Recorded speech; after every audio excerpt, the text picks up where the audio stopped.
We get a chance to get together and thank our brothers and sisters as we're all doing today.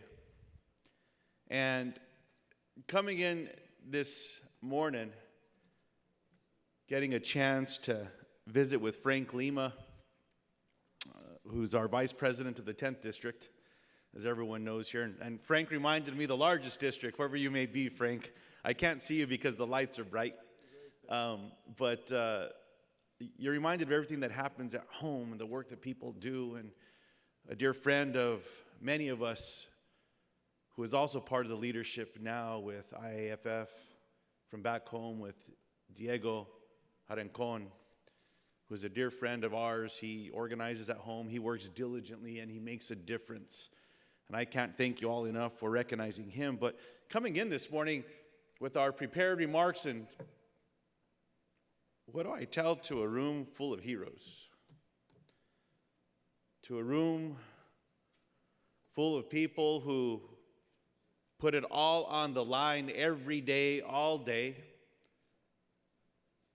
to keep us safe.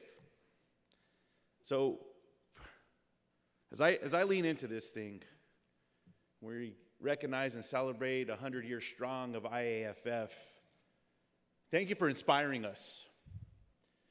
Thank you for saving us. Thank you for answering the call when a lot of people don't.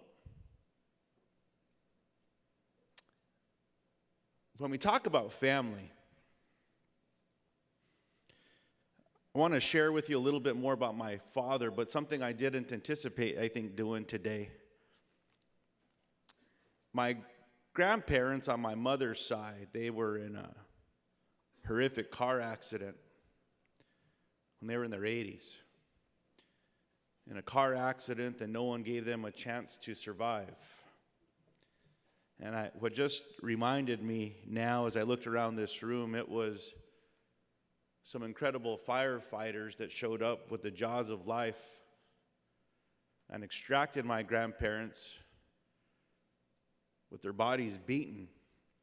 And it was the first time in 60 years of marriage, going back to when my grandfather served in World War II, that they had been separated. Because of the injuries sustained, my grandfather had to go to a closer unit where they didn't think he'd make it, and my grandmother was able to get to the largest hospital in the state. But it was those firefighters that saved their lives. After they got better, they lived another 6-7 years. And it was a family reunion that we got to celebrate every week because the family moved in with my grandma and grandpa to take care of them, right? In the same way that you all stand up and take care of one another and you have each other's backs, that's the family that I was born and raised in. That grandfather I talked about who served in World War II, he was also a union carpenter. My grandfather on my father's side was a union laborer and a sheep herder. So I still live on this small farm that we were born and raised in where we still turn dirt. We have to go out there during the winter and you crack the ice that gets thicker and thicker to make sure the animals have water to drink. But it's that work ethic that I learned from them. My father, who I'm going to lean in here a little bit and talk about. My dad, he was a union iron worker. My mother retired from the local school district after 33 years. And my dad's story early on, there wasn't much work, and he had one of his brothers, my Uncle Gus, Gustavo Lujan. He found some work out in the shipyards in San Pedro, out near Los Angeles. And he invited his baby brother, my dad, out there to go learn how to weld. And so he got him a gig, got him some training. And the foreman there told him, well, Ben, you're doing well here. Why don't you go home and you marry that high school sweetheart of yours, and you all come out and let's start a family here.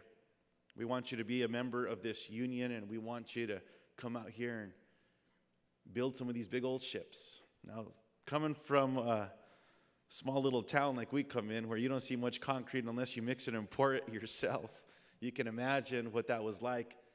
going out to Los Angeles, but that union family embraced him. Well, lo and behold, my mom didn't necessarily buy into him moving out to Los Angeles. They got married, but fortunately he got that gig that the president talked to us about on the Manhattan Project as a union iron worker because of the skills that he learned in a training program with some leaders that gave him a chance when no one else would. We believe in unions in my family. It's labor that put that roof over our head, put that meal in our bellies, that looked out for my father or his brothers when they didn't have the working conditions that they should, and they fought to make them better because his generation of workers, the story doesn't end so well. What I learned from my dad is the importance of having someone's back when it comes to collective bargaining and sitting down and fighting for those benefits to retire with dignity matters so much. But something that drives me every day in the Congress, after watching my father with his commitment to service, comes with where this story ends.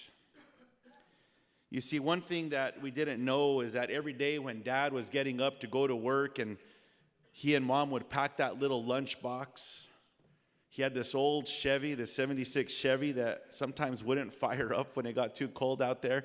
But when it didn't fire up, Dad wouldn't say, I'm not going to go into work today.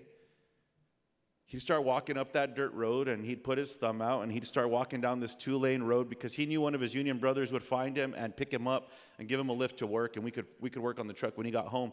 And as hard as my dad worked and coming home dust covered and with whatever that muck was that he was welding, he always saved us a little something that was in that lunchbox, whether it was a half a tortilla, half a cupcake, slice of some of those peaches that maybe put in there, or, those Vienna sausages or that pot of meat that he'd lather up, which we loved, man.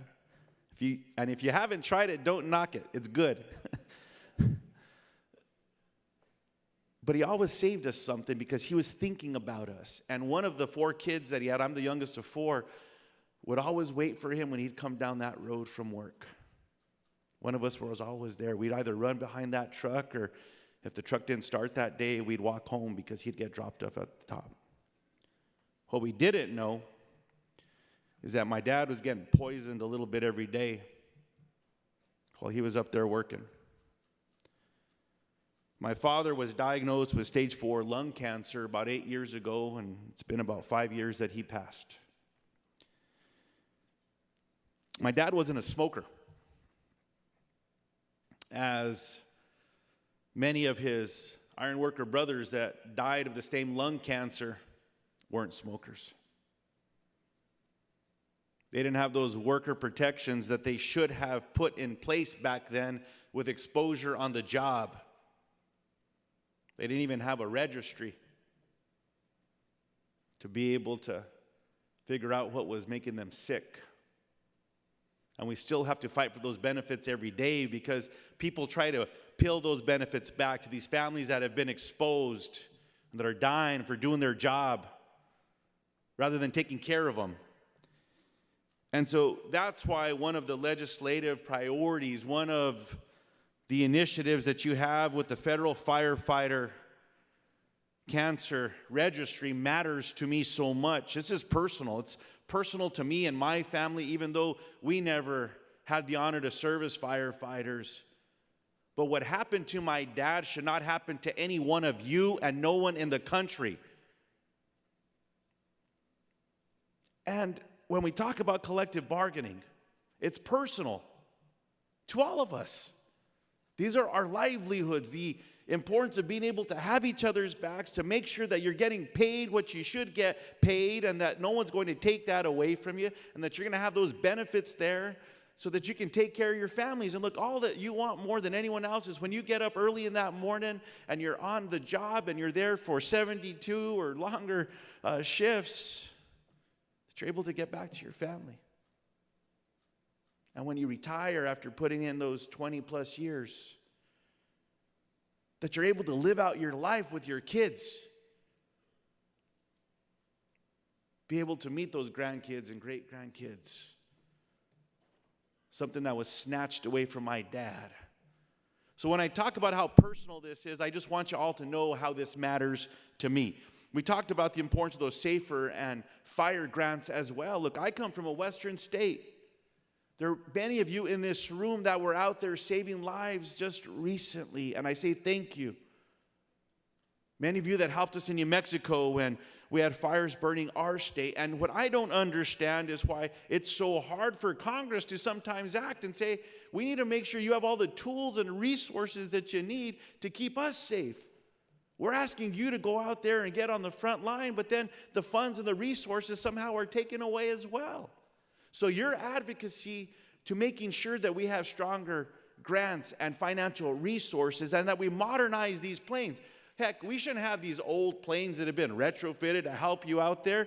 Why aren't we making investments to have modern fleets out there that are going to come in and do the jobs that we need done to keep more people alive and put these fires out? Let's modernize and work on that together as well. And that's all part of the SAFER and the fire grants. So we can do that together. Now, one of the other responsibilities that I have as the chairman of the Democratic Congressional Campaign Committee is to help elect members to Congress of the party that I'm a member of. And what it comes down to is all of these principles and values that matter so much to us. Whoever it is that you're supporting out there, ask him those tough questions. Make sure they're on the record that we're going to stand together to defend collective bargaining, to make investments with fire grants and SAFER grants, that we're going to agree to modernize this equipment, but that we're also going to make sure that this registry that needs to be in place so that we can have more research to keep people safe and alive, that we have commitments along that way. And make sure they're being genuine. Ask them who they are and why it is that they're asking you to entrust them with this important responsibility. So across the country, we've got a few folks out there. I don't know if we have anyone here from Dubuque, Iowa in the crowd, but there's an incredible candidate out there by the name of Abby Finkenauer out in Iowa. Her dad was a union pipe fitter. Her mother works for the community school district. But if you ask her, she'll tell you that it was her grandfather who taught her about public service and serving the community. Her grandfather, who served as the lieutenant in the Dubuque Fire Department, and at 24, she was elected to the state legislature. When people told her, it's not your turn, or you should wait another few years, she ignored all of that, and she answered the call to public service, and it was through those lessons of her mom and dad and her grandfather and her commitment to labor that launched her efforts with public service. We have another good friend out in New York by the name of Anthony Brindisi. Today, Anthony's a member of the New York State Assembly. Any of our New York brothers and sisters here, you know Anthony. His kids go to the same elementary school and play in the same baseball fields that he did. He's born and raised where he's asking for some support. And it's that sense of belonging, that sense of obligation to community that drives him every day. Across the country, we've identified over 100 districts that we're leaning in, and we're making sure that more people are having conversations one-on-one, town to town, neighborhood to neighborhood, coffee house after coffee house. And I think that the prospects look good. We're in a strong place right now to be able to restore checks and balances with all of the concerns that we see on full display today. We need to return civility and decency and make sure that we have a family in place that respects working families across America. So as I close today and I say thank you again, thank you for inspiring the country, for inspiring us. So many of your stories that have yet to be told.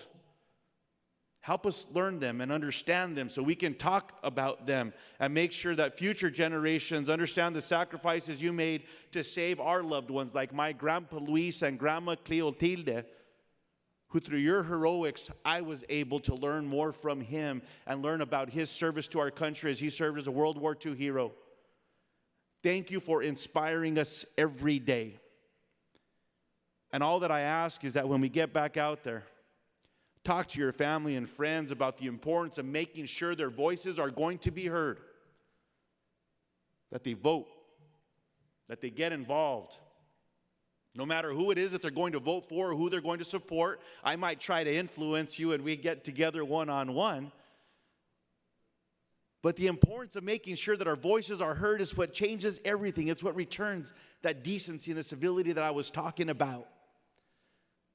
So to the IAFF, here's to another 100 years. Another 100 years strong of you saving lives, but making sure that you have the support and tools you need from a Congress that needs to make sure that we're stepping up to have your back the way that you've had ours. Thank you for allowing me the honor to share a few words with you and for letting me share a little bit about my family and making sure you know that I'm in this fight with you and that I want to continue to learn from you, learn from Frank, learn from Diego, learn from our incredible president here. Now let's go out there and get some more work done, and we'll kick some ass together when we do it along the way, everybody. Thanks for having me.